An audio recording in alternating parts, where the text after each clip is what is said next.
আমার আজকের নিবেদন পোশাকের শালীনতা।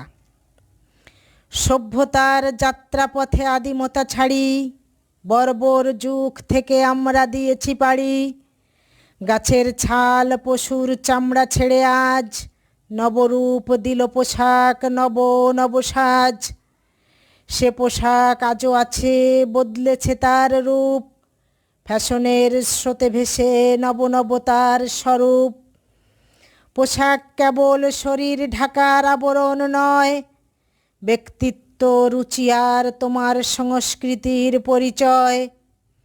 অনুষ্ঠান ভেদে হয় তার কত না রূপান্তর, ঘরে এক বাইরে সে পোশাক অপরূপ সুন্দর।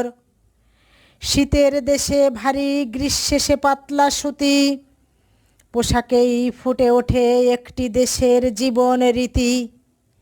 শাড়ি ভারতীয়, জাপানে কিমোনো নামে এক, স্কটল্যান্ডের কেল্ট নামে নিজ সংস্কৃতির পোশাক। নবীন প্রজন্ম আজ কোনো বাঁধন মানে না, ঐতিহ্যের পোশাকে তাদের মন বসে না। ইন্টারনেটের যুগে দেখি বিশ্বায়নের রূপ, ফ্যাশনের ধারা বয় পোশাকের কত না স্বরূপ। তরুণরা চায় স্বাধীনতা, স্বাচ্ছন্দ্যকে দিতে স্থান, নিজের রুচির প্রতিফলন তার একই নতুন গান।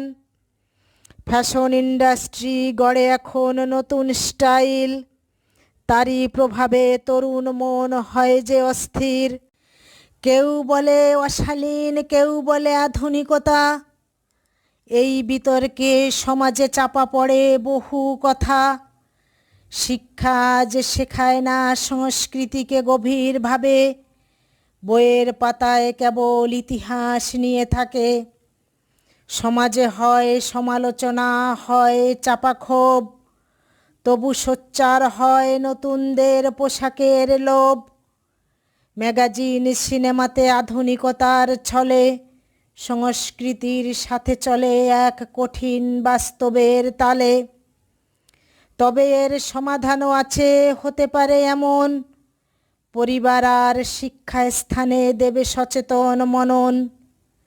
পোশাকের স্বাধীনতাকে করতে হবে সম্মান, সঙ্গে দেখতে হবে সংস্কৃতির প্রকৃত মান। মন্দিরের পোশাক হয় না কখনো সমুদ্রের পাড়ে, প্রেক্ষাপট বুঝে পরিধান করো তাই বলি বারে বারে। দেশি ব্র্যান্ডগুলো হোক নবপ্রেরণার প্রতীক,